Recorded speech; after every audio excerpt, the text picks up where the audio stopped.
జాయిస్ mayor ministries భాగస్వాములు మరియు స్నేహితుల ద్వారా ఈ కార్యక్రమాన్ని చూడడం సాధ్యమవుతుంది. అంటే నేను దేవుని నుంచి ఏదో వినాల్సిన అవసరం ఉంది. మనందరం యవ్వనంలో ఉన్నప్పుడు ఎక్కువగా చేసేదే చేశాను. ఒక దేవా నీ నుంచి నాకు వాక్యం కావాలి.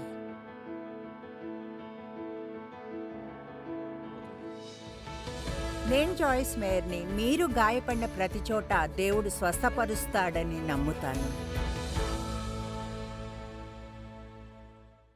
ఇక్కడున్న ప్రతి వారు పరిచర్యలోకి పిలువబడ్డారు.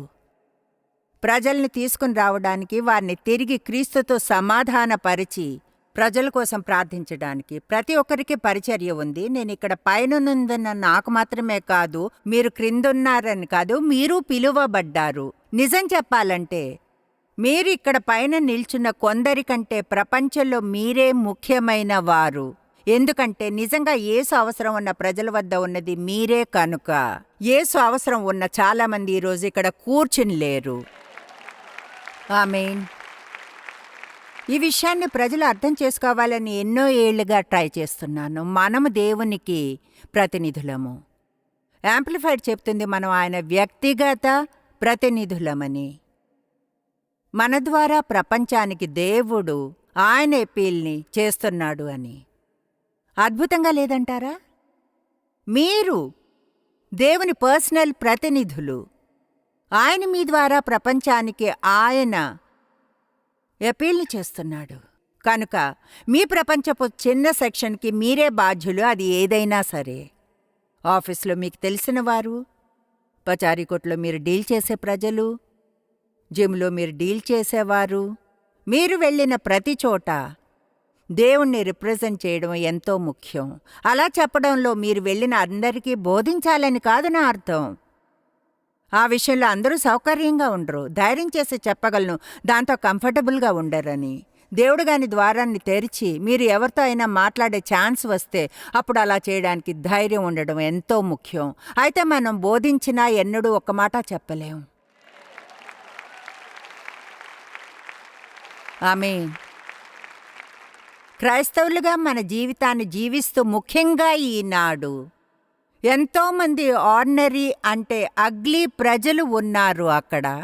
మీరు బయట ప్రపంచంలోనికి వెళ్తే మంచిగా ఉండి, నవ్వుతూ, ప్రజలను అభినందిస్తూ, ప్రజల పట్ల మంచిగా ఉండి వారికి హెల్ప్ చేస్తుంటే ఎంతకాలం పట్టదు వాళ్ళు తెలుసుకోవాలి అనుకోవడానికి మీ గురించి ఉన్న తేడా ఏమిటని. అప్పుడు త్వరలోనే వారికి క్రీస్తే మీ రక్షకుడని చెప్పడానికి ద్వారాలు తెరుచుకుంటాయి. ఆయన ఈ విషయాలన్నీ మీకు నేర్పించాడని. అప్పుడు వారితో మాట్లాడడానికి ద్వారాలు తెరవబడతాయి. చర్చికి ఆహ్వానించడానికో లేక అటువంటిది ఏదైనా. అంటే మీరు వెళ్ళిన ప్రతి చోట దేవునికి ప్రతినిధులుగా ఉంటారు. మనందరి కొరకు దేవుని చిత్తము ఆయన వాక్యంలో ఉంది. చాలాసార్లు మనం చేయవలసింది ఏమిటంటే, మీకు గాని తెలియకుంటే, అనుకుందాం మీకు మంచి జాబ్ ఉందని, మీకు ఇంకో జాబ్ వచ్చింది. ఏం చేయాలో షూర్గా తెలీదు. రెండవ దానిలో కొంచెం జీతం ఎక్కువ, అయితే మీరున్న చోట ఉండడం ఇష్టం. ఒకలా అందులో చిక్కుకుపోతారు. నేను ఇప్పుడు ఏం చేయాలి? కొత్త జాబ్కి వెళ్ళాలా? ఉన్న చోటే ఉండాలా? కొత్త జాబ్కి వెళ్ళాలా? చేస్తున్నదే చేయాలా? దేవా ఏం చేయమంటావో చెప్పు. దేవా ఇప్పుడేం చేయాలి? ఓకే, ఇప్పుడు సీట్లో నిటారుగా కూర్చోండి. ఎందుకంటే కొంతమందికి ఇది వింతగా వినిపించవచ్చు. దేవుడు కేర్ చేయకపోవచ్చు.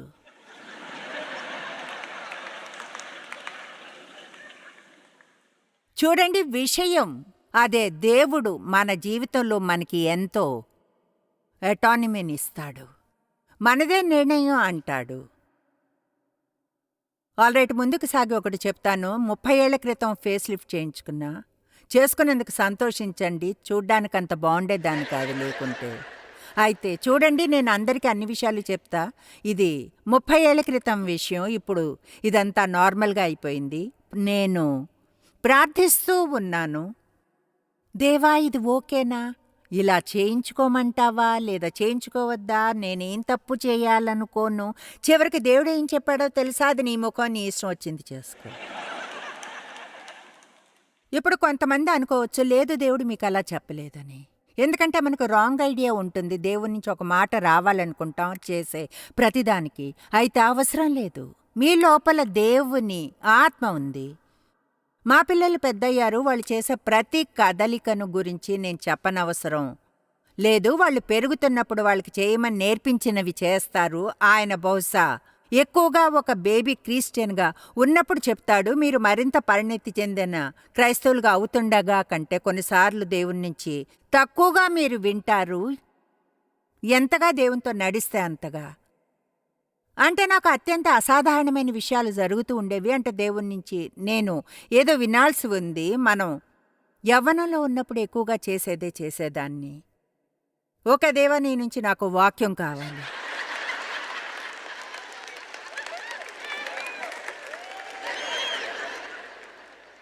నేను కొన్ని అద్భుతమైనవి పొందేదాన్ని. ఆ విషయం వెళ్ళి డేవ్కి చెప్పేదాన్ని. దేని గురించి ప్రార్థించా. నా బైబిల్ని తెరిచి దేవుడేం చెప్పాడో చూసానా? డేవ్ ఎలా అంటే నువ్వు జోక్ చేస్తున్నట్లుంది. అది ఎంతవరకు వినోదంగా ఉండేదంటే, ఓ దుష్టుడైన పాపి, నీకు దుఃఖము కలుగునుగాక. ఓహ్, మరోసారి సెలెక్ట్ చేసేదాన్ని, వేరే ఏదైనా వస్తుందా అని.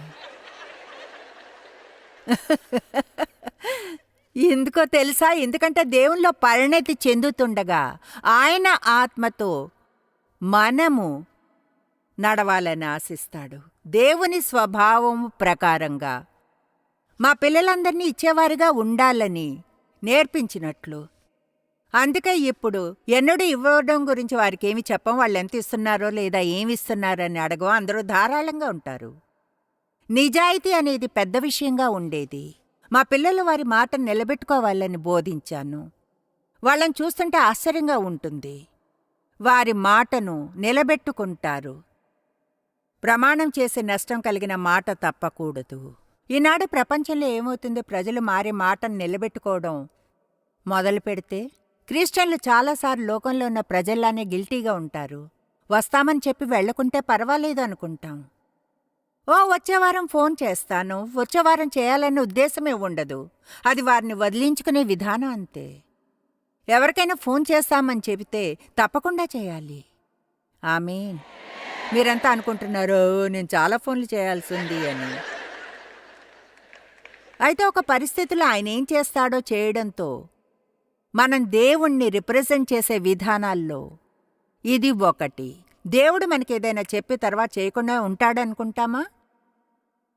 లేదు. కనుక మనము అలా చేయకూడదు. అందుకే మా పెరిగిన పిల్లలను వారి నిర్ణయాలు తీసుకొనిస్తా, వారి పనులకు దూరంగా ఉంటాను. ఒకటి తెలుసా? చాలాసార్లు మీ నిర్ణయాలను మీరే తీసుకొనిస్తాడు దేవుడు. అగస్టిన్ చెప్పింది నాకిష్టం. దేవుని ప్రేమించి ఇష్టమైనట్లు చేయండి. ఒకటి తెలుసా? మీరు గాని నిజంగా దేవుణ్ణి ప్రేమిస్తే ఆయన మీరు చేయకూడదు అన్నది ఏది చేయరు. అదంతా హృదయం గురించి. మీ మనస్సు మంచిదైతే, అంటే లోకంలో ఎన్నడైనా చేసే చివరి పని ఏమిటంటే దేవుణ్ణి నేను చేయకూడదు అన్నది. ఎందుకంటే నేను పొందకూడదు అని దేవుడు అనుకున్నవి ఉండేవి. కనుక ఇక చెప్పాలంటే దేవుడు మీరు పొందకూడదేదైనా కేర్ తీసుకోవడం కంటే దుఃఖకరమైన చోటు వేరే ఉండదు. అది పరిశ్రమ. దాన్ని ఆరంభిస్తే ముగించాలి. కనుక మీరు అడుగు వేసినప్పుడు నిశ్చయించుకోండి మీ సామర్థ్యమంతా ఉన్నంతగా అది దేవుడు అని. అయితే మీరొక తప్పు చేస్తే పర్వాలేదు, దేవుడు తిరిగి వచ్చి సరైన మార్గంలో పెడతాడు. ఆమేన్. అయితే నేను నా ప్రతి కదలికను గురించి దేవుడి నుంచి ప్రత్యేకమైన వాక్యాన్ని పొందనవసరం లేదు అని తెలుసుకోవడం ఎంతో హాయిగా ఉంటుంది. అయితే ఒక నిర్ణయం తీసుకోవచ్చని, దేవుడు నన్ను నమ్ముతాడని. మీరు నిర్ణయాలు తీసుకునేంతగా దేవుడు నమ్ముతాడు. అందుకే ఈ కొత్త జాబ్కి వెళ్ళాలా, ఉన్నదానిలోనే ఉండాలా అన్న నిర్ణయం తీసుకోవచ్చు. కానీ జాయిస్ నిర్ణయం ఎలా తీసుకోవాలి? మీరు కూర్చుని ప్రతిదాని ప్రోస్లు కాన్స్ని వ్రాసుకోండి. తర్వాత పరిణతి చెందిన విధానంలో దాన్ని చూడండి.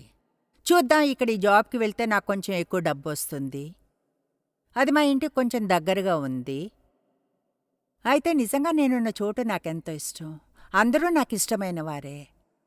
ఆ వచ్చే కొంచెం ఎక్కువ డబ్బు కోసం వేరే విషయాలన్నిటిని వదులుకోవడం మంచిదేనా? కొన్నిసార్లు మీతో మీరు మాట్లాడుకోండి. ఒకలా దేవుడు దాని మధ్యలో ఉంటాడు. మంచి ముగింపుకు రండి. అప్పుడు అడుగు వేయడానికి భయపడకుండా తెలుసుకోండి. చాలామంది వాళ్ళేం చేయాలో ఎన్నడూ తెలుసుకోరు. ఎందుకంటే దేనిలోకి అడుగు పెట్టాలన్నా ఎంతో భయపడతారు. దేవుని కృపని ఎలా గుర్తించాలో తెలుసుకోవాలి. అది లేదు అన్నది ఎలా తెలుసుకోవాలి? అది మీకెంతో హెల్ప్ చేస్తుంది. చూడండి, మీ పూర్తి జీవితంలో మీరు చేసేవి కొన్నే ఉంటాయి. విషయాలను ఆపే సమయాలు ఉంటాయి. దేవుడు మీరేదైనా ఆపాలనుకున్నప్పుడు ఆయన కృప దాని మీద నుంచి తీసివేయబడుతుంది. మీరది తెలుసుకుంటే, అది ఏమిటని తెలుసుకుంటే, దేవుడు ముగించి 10 ఏళ్లైన వాటిని చేయడానికి ట్రై చేస్తూ ఉండరు. ఒక మంచి ఉదాహరణిస్తాను. చాలా ఏళ్ళు ప్రతి ఏడాది దేశం నుంచి బయటికి వెళ్లేదాన్ని. ఏడాదిలో 3 సార్లు 3 వారాలు మిషన్ ట్రిప్స్కి వెళ్లేదాన్ని. అవంటే నాకిష్టం. వాటి కోసం ఎదురుచూసేదాన్ని. పని కష్టంగా ఉండేది, జెట్లాగ్ చాలా బ్యాడ్గా ఉండేది, ఫుడ్ కూడా. అయినా కూడా అది చేయడం ఎంతో ఇష్టం. టీవీలో 20 ఏళ్ళు ఒక చోట రావడం వినోదంగా ఉంటుంది. తర్వాత అక్కడికి వెళ్ళి కొన్ని వందల వేల మంది ఒక మీటింగ్కి రావడం అంటే వాళ్ళు రావడానికి ఒకే ఒక కారణం వాళ్ళు నన్ను టీవీలో చూసినందువల్లనే. కనుక టీవీ వలన ఎంత ప్రభావం ఉంటుందో దానివల్ల నాకు బాగా అర్థమైంది. అలా చూడండి, చాలా ఏళ్ళు గడిచింది. 67 మిషన్ ట్రిప్స్ని చేశాను. తరువాత ఒక్కసారి సడన్గా ఒకలా నెమ్మదిగా వాటి గురించి అంతగా నేను ఎదురు చూడలేదు. తర్వాత హీనంగా అయింది. అవంటేనే భయం మొదలైంది. తర్వాత ఫ్లాట్ అవుట్ అసలు వెళ్ళకూడదు అనుకున్నా. అయినా వెళ్ళాను. ఎందుకంటే అది ఏదేమైనా నేను చేస్తున్నది అదే. కొన్నిసార్లు అలా అవ్వమంటారా? మనం చేసేది అదే. ఆ పైన అలా ఎందుకు చేస్తామో తెలియదు, కానీ మనం చేసేది అదే. కాబట్టి తరువాత ఏ స్థితికి వచ్చామంటే, మేమొక చోటుకి వెళ్ళి ఒక క్రూసైడ్ని సెట్ చేసేవాళ్ళం. అవన్నీ కూడా చీప్గా ఉండవు. మా పర్మిట్ తీసివేయబడింది. తర్వాత అది చేయలేకపోయాం. నేనొక చోటుకు వెళ్ళాను. అక్కడ ప్రజలందరూ కంబోడియాలో ఉన్నాను. అందరూ ఎరీనా లోపలికి వచ్చేశారు. దానికి ఎలక్ట్రిక్ గేట్స్ ఉన్నాయి. అందరూ లోపలికి వెళ్ళిపోయారు. పవర్ ఆఫ్ చేసేశారు. వాళ్ళు లోపలికి రావడానికి ఎలక్ట్రిక్ గేట్స్ తెరుచుకోవు. ఆరాధనా టీం అక్కడుంది, ప్రజలక్కడున్నారు. నేను మాత్రం వెళ్ళలేకపోయాను. సరే, బిల్డింగ్ లోపలికి వెళ్లే దారేమైనా ఉందా అని అడిగా. వాళ్ళన్నారు వెనక వైపున ట్రాష్ క్యాన్ మీద నుంచి దూకగలిగితే, ఫెన్స్ మీద నుంచి దూకితే.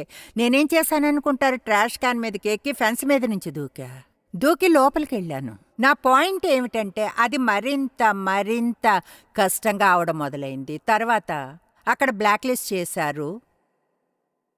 ఎవరో నా పేరుని లిస్టులో చేర్చారు. లోపలకు వెళ్లకుండా మేనేజ్ చేసి, పెద్ద కథని చిన్నది చేస్తూ, చివరికి అర్థమైంది నేనిది ఇకపై చేయకూడదు అని దేవుని కోరికని. నేను చేయాలని అనుకున్నప్పుడు సహాయం పొంది ద్వారాలు తెరవబడ్డాయి. ప్రతిదీ కరెక్ట్గా ఉంది, స్మూత్గా జరిగిపోయింది. కమాన్, ఎవరైనా చెప్పేది వింటున్నారా? అంటే అది మొదలైనప్పుడు ప్రతిదీ కష్టంగా ఉన్నట్లుంది. ప్రతి ఒక్కటి ఛాలెంజింగ్గా. ఎలాంటి సహాయం లేదు. పర్మిట్స్ తీసివేయబడుతున్నాయి. నాకు వీసాలు రావడం లేదు. ఎక్కడికి వెళ్ళాలనిపించలేదు.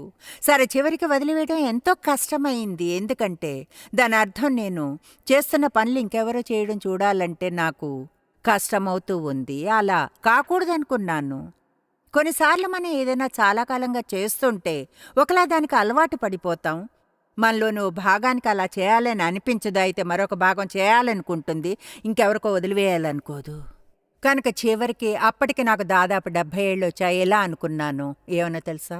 దేవుడికిపై ఇది చేయాలనుకోవడం లేదు. దానికి కారణాలు సింపుల్గా, ఎందుకంటే దానికి ఎక్కువ మీ పూర్తి జీవితానికి ఒక మొత్తంలో మీకు ఎనర్జీ ఉంటుంది. బహుశా దాన్నంతా ఇక్కడ యూజ్ చేసేస్తే అప్పుడు ఇక్కడికి వచ్చేప్పటికి ఉండదు.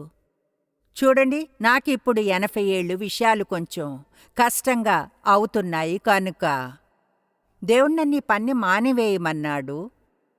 ఎందుకంటే ఫిజికల్గా చాలా కష్టమవుతుంది. కనుక జెట్లాగ్ నుంచి బయటకు రావడానికి ఎక్కువ సమయం పడుతుంది. నేనెప్పుడైనా విన్న తెలివైన విషయాల్లో ఇది ఒకటి. కేవలం ఒక బుద్ధిహీనుడే ఎప్పుడు చేసిందే ఎప్పుడు చేయగలనని అనుకుంటాడు. మీలో కొంతమందికి ఇక్కడకు వచ్చి ఇది వినడమే గొప్ప విషయం ఈరోజు. కేవలం ఒక ఫూలే తనెప్పుడు చేసింది ఎప్పుడు చేయగలనని అనుకుంటాడు. ఒక విషయం చెప్తాను, దేవుడు దేంతో అయినా ముగిస్తే మీరు దాంతో ముగించేయాలి. ఎందుకంటే అలా కాకుంటే అది కష్టం అవుతుంది మరింతగా ఆ క్షణం నుంచి. రిలాక్స్ అవ్వండి. ఏదైనా పెద్దగా చేయకండి. దాని నుంచి కరెక్ట్గా దేవుడు ఏం చేయమంటున్నాడో తెలుసుకోవాలని ట్రై చేయడానికి. అపొస్తలుల కార్యములు 16:6లో పౌలు తన మిషనరీ ప్రయాణాల్లో ఒక దానిలో ఉన్నాడు. వాళ్ళు వేరువేరు చోట్లకు వేరువేరు పట్టణాలకు వెళుతున్నారు. పౌలు అతను వెళ్ళిన ప్రతి చోట పెద్ద ప్రేయర్ మీటింగ్ పెట్టడం గురించి ఎక్కడా వ్రాయడం చూడలేదు. అతడు వెళ్ళాడంతే. అయితే ఆసక్తికరంగా ఉంటుంది, వాళ్ళు ప్రయాణంలో ఉండగా వాళ్ళు వెళ్ళడానికి ట్రై చేసిన కొన్ని చోట్లు ఉన్నాయి. బైబిల్ చెప్తుంది వాళ్ళు వెళ్లకుండా పరిశుద్ధాత్మ వారిని ఆపాడు అని. వాళ్ళని ఆసియాకు వెళ్ళనివ్వలేదు, అలాగే బితినియా అనే చోటుకు వాళ్ళని వెళ్ళనివ్వలేదు. అయితే ఆసక్తికరం ఏమిటంటే ఈ పెద్ద ప్రేయర్ మీటింగ్స్కి ఎక్కడికి వెళ్ళాలనేది వాళ్ళకి తెలీదు. వాళ్ళు వెళుతున్నారంతే. ఏదైనా సరిగ్గా లేదన్నప్పుడు ఎప్పుడే అది తప్పు అన్నది వారికి తెలిసేది. కొంతమంది ఏమీ చేయడం లేదు, ఎందుకంటే తప్పు అయ్యే ఛాన్సే ఉండదు ఎన్నడూ బయటకు అడుగు వేయనందున. నేను ఈరోజు మీకు సులువుగా చేస్తాను. కొన్నిసార్లు తప్పవుతారు, దాని గురించి చింతించక్కర్లేదు. మరొకసారి ఇలా అనక్కర్లేదు, తప్పైతే ఏమవుతుంది. ముందే చెప్తున్నాను, కొన్నిసార్లు తప్పవుతారని. అది మా ఫ్రెండ్స్లో ఒకరు బేబీని కండానికి ముందిలా అన్నట్లుంది, నొప్పిగా ఉంటుందని భయంగా ఉంది. నేనన్నా భయపడక్కర్లేదు, నొప్పి తప్పకుండా ఉంటుంది. కొన్నిటిని మనం అంగీకరించాలంటే తర్వాత మన పని చేసుకుంటూ పోవాలి. మీరు తప్పయ్యే సమయాలు కొన్ని ఉంటాయి. అది ఒక పర్ఫెక్షనిస్ట్కి ఎంతో కష్టం. వాళ్ళు తప్పవుతారని అంగీకరించడానికి ఎంతో కష్టపడతారు. కొన్నిసార్లు అయితే ఒకటి తెలుసా, తప్పవడం అనేది జీవితంలోనూ భాగం. కొన్నిసార్లు రైట్ అనుకున్న విషయాలను చేసినప్పటికంటే తప్పు అనుకున్నది చేసినప్పుడే ఎక్కువ నేర్చుకుంటాము. ఆమేన్. కొన్ని విషయాలను గురించి తప్పుగా ఉండడం వల్లనే ఎంతో నేర్చుకున్నాను. నేను చెప్పినట్లుగా బైబిల్ నిజంగా చూపి చెబుతుంది మనం ఏం చేయవలసి ఉంది అన్నది. కనుక మీకిచ్చే సలహా ఏమిటంటే, మీరు దేవునికి ఇవ్వండి. రోమా 12:1లో గొప్ప ప్రార్థన ఉంది. కాబట్టి సహోదరులారా, పరిశుద్ధమును దేవునికి అనుకూలమైన సజీవ యాగముగా మీ శరీరములను, మీ మెంబర్స్ మరియు ఫ్యాకల్టీస్ అన్నిటినీ ఆయనకు సమర్పించుకొనుడని దేవుని వాత్సల్యమును బట్టి మిమ్ములను బతిమాలుకొనుచున్నాను. సజీవ యాగముగా పవిత్రమైన అంకితమైన దేవుణ్ణి ప్రీతిపరచులాగున. అంటే ఇలా అంటున్నాడు, మీకున్న ప్రతిదీ మరియు దేవునికి మీరైన ప్రతిదీ సమర్పించండి అని చెప్తున్నాడు. దేవునికి ప్రతిదీ కూడా. ప్రతి ఉదయం దేవునితో చెప్తాను, నాకున్న ప్రతిదీ నీదే. బైబిల్ చెప్తుంది ఆయనకున్న ప్రతిదీ మందే అని. అందుకే చెప్తాను, నాకున్న ప్రతిదీ నీదే, నీకున్న ప్రతిదీ నాదే అని. మీ డబ్బు మీది కాదు. దేవుడు మీకు అసలు డబ్బు ఇవ్వకుంటే డబ్బే ఉండదు. అంటే నిజంగా అది ఆయనదే. అయితే మీరు ఆయనకు చెప్పాలి, నీకు అది కావాలంటే నాకు చెప్పు. మన డబ్బుని గురించి ఒకలా ఫన్నీగా అవుతాం కదా. సమయం, దేవుడు మీకు అసలు టైమే ఇవ్వకుంటే మీకు టైమే ఉండదు. మీ సమయాన్ని ఆయనకి ఇవ్వండి. నా సమయంతో ఏం చేయమంటావు తండ్రి? మీ కళ్ళని ఆయనకి ఇవ్వండి. మీ చెవులను, మీరు దేన్ని చూస్తున్నారు, ఏం వింటున్నారు? ఆయన మీకు చెవుల్ని టీవీలో వచ్చే చెత్తను చూడ్డానికో లేక సినిమాల్లోని చెత్తను చూడ్డానికో ఇవ్వలేదు. మీరు చూడకూడని వాటిని చూడ్డానికి ఆయన మీకు కళ్ళని ఇవ్వలేదు. మీకున్న ప్రతిదీ, మీరేమిటన్న ప్రతిదీ దేవునికి అంకితం చేయండి. అలానే ఆయన్ని సేవించడం మొదలుపెట్టేది. తర్వాత బైబిల్ చేయమని చెప్పిన విషయాల్ని చేస్తున్నారని నిశ్చయించుకోండి. మా ఫ్రెండ్ ఒకరు అందులోనే ఉంది. ఆమె ఒంటరి, 50వ పడిలో ఉంది, అందమైంది. అయితే ఎన్నడూ పెళ్లి చేసుకోలేదు. ఇలా ప్రార్థించింది, దేవా నా జీవితం కొరకు నీ చిత్తమేమిటి, నీ చిత్తమేమిటి, నీ చిత్తమేమిటి. ఆయన ఆమెను కీర్తన 100లోని 2వ వచనానికి తీసుకుని వెళ్ళాడు. సంతోషంతో యెహోవాను సేవించుడి. దేవుడు ఆమెకు చెబుతున్నది అదేనని ఆమెకు తెలుసని చెప్పింది. మిగతా ఆమె జీవితమంతా కూడా ఆయన అలానే చేయమన్నాడని, ఆయన్ను సంతోషంతో సేవించుడి. ఆశ్చర్యం వేస్తుంది ఎంతమంది ఈనాడు ప్రపంచవ్యాప్తంగా క్రైస్తవులైన వారు అందరూ వారి జీవితాల కొరకు దేవుని చిత్తమేమిటని విసిగిపోయిన్నారు. అయితే అప్పటికీ వాళ్ళు బైబిల్ చేయమని చెప్పే కొన్ని బేసిక్ విషయాలను చేయడం లేదు. సంతోషముతో దేవుణ్ణి సేవించండి. నిజంగా దాని అర్థం ఏమిటో తెలుసా? తృప్తిగా ఉండండి. తృప్తిగా ఉండండి. 2 మాటలను చదివితే వివరణ ఎంతగానో ఒకేలా ఉంటుంది రెంటిలోనూ. ఎంతమంది తృప్తిగా ఉన్నారు? ఒకటి తెలుసా? బహుశా ముందుగా మన వెస్టర్న్ సొసైటీ ఒకలా తృప్తిగా ఉండవద్దని నేర్పించింది. మనం ఎప్పుడు ఇంకా కోరుకోవాలని మరింతగా. బహుశా మనం చర్చిలో నేర్చుకున్న కొన్ని విషయాలు కూడా తృప్తిగా ఉండకూడదని నేర్పించాయి. చాలా ఏళ్ల క్రితం ఎవరో చెప్పారు. అప్పుడు నేనిక్కడ పరిచర్యలో ఉన్నాను. ఎవరో చెప్పారు, ఈ ప్రశ్న ఎక్కువగా వేస్తుంటారు, నేను దాంతో విసిగిపోతాను. ఇప్పుడు మీ విజన్ ఏమిటి? తర్వాతేమిటి? నాకు ఒక్కటీ లేదు. నాకు ఒక్కటీ లేదు. ఒకవేళ మీ జీవితం కొరకు ఒక పెద్ద బ్రాండ్ న్యూ విజన్ గాని లేకపోతే ప్రజలు మీరు ఆత్మికంగా లేరనేలా ఫీల్ అయ్యేలా చేస్తారు. కనుక దేవుని వద్దకు వెళ్ళి కన్సర్న్ చూపించాను అనుకున్న. బహుశా ఇక్కడ ఆఫ్ బేస్లో ఉన్నాను, కొత్త దర్శనం కావాలేమో. అయితే చూడండి, నేను ధనిలేని వారిలో ఒకదాన్ని, నా స్వప్నాన్ని జీవిస్తున్నాను. దేవుడు పిలుపునిచ్చి చేయమన్నది చేస్తున్నాను. ఇక్కడికి చేరుకోవడానికి చాలా ఏళ్ళు పట్టింది. ఇక్కడ ఉన్నాను, దీన్ని ఆనందిస్తున్నాను. కనుక దేవుణ్ణి అడుగుతున్నాను, ఏదైనా మిస్ చేస్తున్నానా? ఆయన ఏం చెప్పాడో తెలుసా? అన్నాడు, లేదు, ఇప్పుడు నమ్మదగిన దానిగా ఉన్నావు.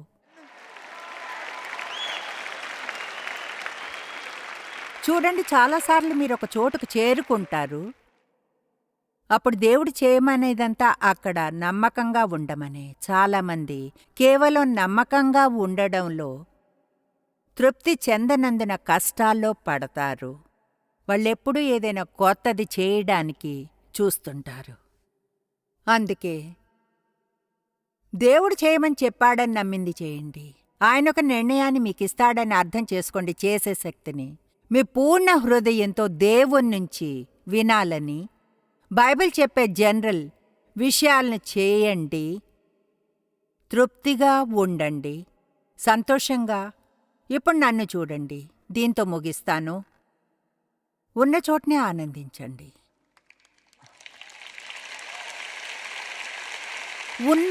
ఉన్న చోటనే ఆనందించండి. ఆమేన్. చెప్పేది వినండి. ఈరోజు ఇక్కడ ఉండి క్రీస్తుని రక్షకుడిగా స్వీకరించుకుంటే, అలా చేయకుండా ప్లీజ్ ఇంటికి వెళ్ళకండి. ఇంకా ఆ నిర్ణయం తీసుకొని ఎవరితో అయినా కలిసి ప్రార్థిస్తా. బైబిల్ చెప్తుంది, మనసులో మీరు నమ్మి యేసే ప్రభువు అని మీ నోటితో ఒప్పుకునేడల రక్షణ పొందుతారని. దేవునికి స్తుతులు. యేసు మన పాపాలను మోసి మన శిక్షను తీసుకున్నాడు. అది ఎప్పటికీ బెస్ట్ న్యూస్ కాదా? సరే వినండి. చెప్పండి, జాయిస్, క్రీస్తుని నా రక్షకుడిగా అంగీకరిస్తాను అని నాకు. మీ చేతిని పైకెత్తండి. ఎక్కడ ఉన్నారో చూస్తాను. మిమ్మల్ని ముందుకు రమ్మని పిలవను. Thank you, god bless you. బాగా చేతిని పైకెత్తండి, నాకు కనిపించేలా. Thank you. అంతటా చేతులు పైకి లేస్తున్నాయి. ఇప్పుడు మీతో కలిసి ప్రార్థన చేస్తాను. అందరం కలిసి వారితో ప్రార్థన చేద్దాం. తండ్రి, నువ్వంటే ప్రేమ. యేసును పంపినందుకు థ్యాంక్ యూ. యేసు, నిన్ను నమ్ముతున్నాను. నా కోసం మరణించావని, నా పాపాలకు వెల చెల్లించావు. నా జీవితంలో నీవు కావాలి. నా పాపాలను క్షమించు, నన్ను శుభ్రపరచు. ఎలా ఉన్నానో అలా తీసుకుని ఎలా ఉండాలనుకుంటావో అలా చెయ్యి. నన్ను ప్రేమిస్తున్నావని నమ్ముతున్నాను. పరమునకు వెళ్ళే మార్గంలో ఉన్నాను. ప్రయాణాన్ని ఆనందిస్తాను. ఆమేన్. పెద్దగా దేవునికి స్తుతులు చెప్పండి.